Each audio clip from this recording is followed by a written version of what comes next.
Son muchos los temas que hay que hilvanar y aclarar en torno a la reforma política del Distrito Federal. Nada más déjeme decirle, fue aprobada hace apenas unos días, un par de días de hecho, llevaba poco más de 15 años atorada en el Congreso de la Unión debido a las diferencias entre fuerzas políticas del país. Hoy ya es una realidad, pese a que todavía falta la aprobación de por lo menos 16 congresos estatales. Y bueno, justamente para platicar de todo este entorno, nos acompaña esta noche en el estudio de Noticias TVC el secretario de la Comisión Especial de la Reforma Política de la Asamblea Legislativa del Distrito Federal, diputado Ernesto Sánchez. Diputado, gracias por estar con nosotros. Muchas gracias, Paco, a tus órdenes. Finalmente se logró. Finalmente se logró. Ajá. Dime una cosa, ¿qué significa?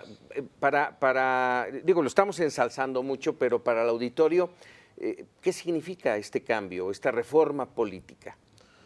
En breve, tiene un tema de fondo jurídico. La Asamblea Legislativa por fin va a tener facultades de Congreso del Estado, va a poder participar en las reformas constitucionales.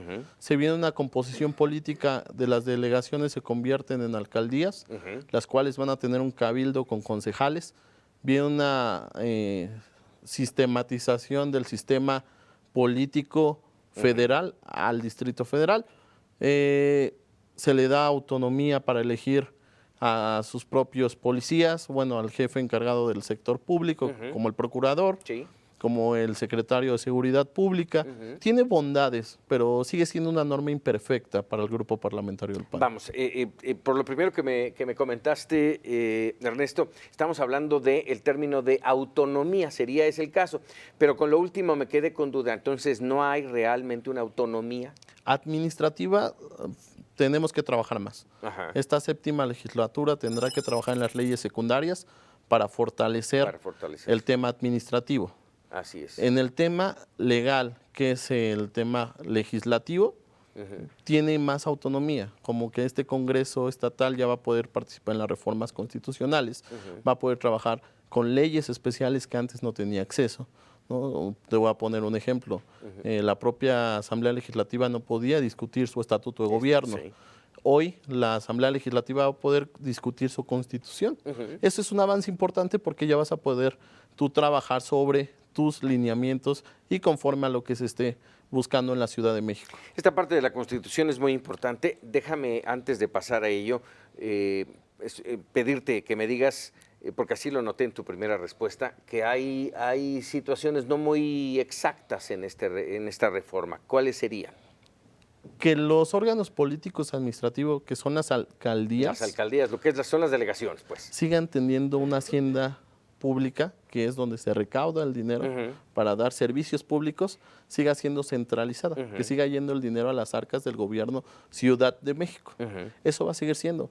¿Qué implica esto? Que la propia alcaldía no pueda manifestar sus necesidades conforme a la recaudación. Entonces, el Distrito Federal, que va a ser el Estado Ciudad de México, va a seguir dando el recurso a las alcaldías, que propiamente eso va a dificultar un poco el trabajo de las propias alcaldías. De alguna manera también es un poco de control, porque si no, si así, con el control tenemos graves problemas de corrupción en muchas delegaciones, imagínatelo con el dinero, valga el término, a manos llenas. En algunos estados, más bien, se trabaja con otros sistemas. Con otros sistemas. Y que tenemos que adecuarnos. El tema de municipalidad tenemos que llevarlo a la Ciudad de México.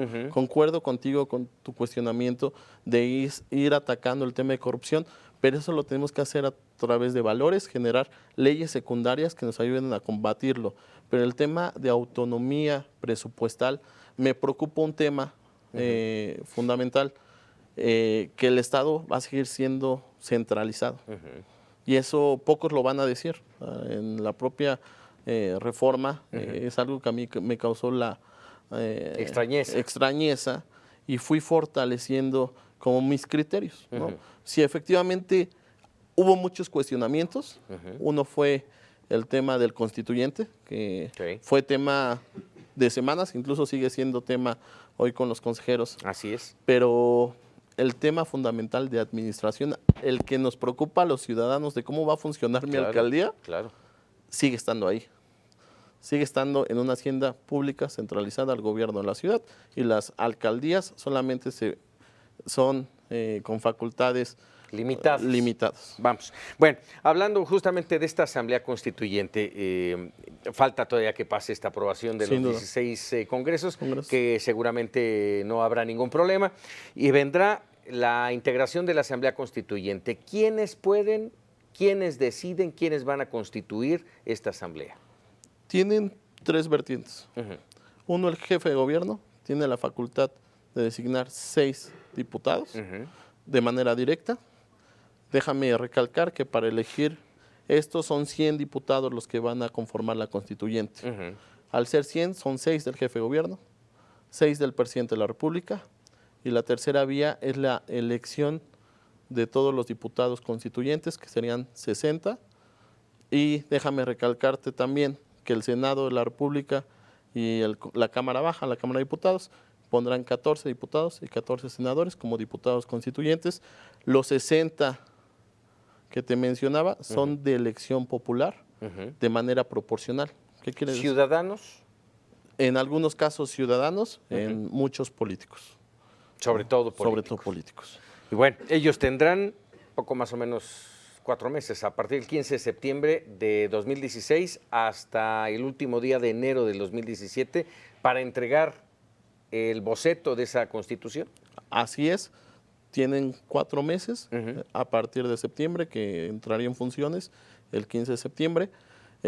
Al decir solo políticos, no quiero decir que no vaya a haber paso a los independientes. Sí, incluso se contempla dentro de la propia reforma política, y los partidos políticos también podrán definir si ellos quieren tener ciudadanos o no.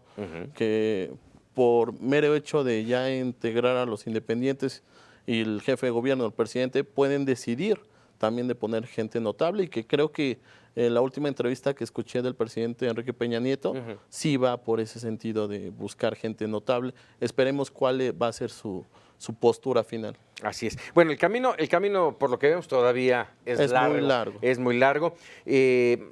Prácticamente lo primero que estamos diciendo es que ya vamos a cambiar del Distrito Federal a la Ciudad de México. Exacto. ¿Sí? Para simplificar, se cambia. Se cambia. Ahora, una pregunta que han dado mucho en los medios y en las redes sociales: ¿qué va a pasar con el gentilicio? Pues tenemos que generar que esto se vaya a fondo, Si ¿no? ya de por sí era difícil, el defeño, por ejemplo, ¿qué va a pasar con el capitalino, sería?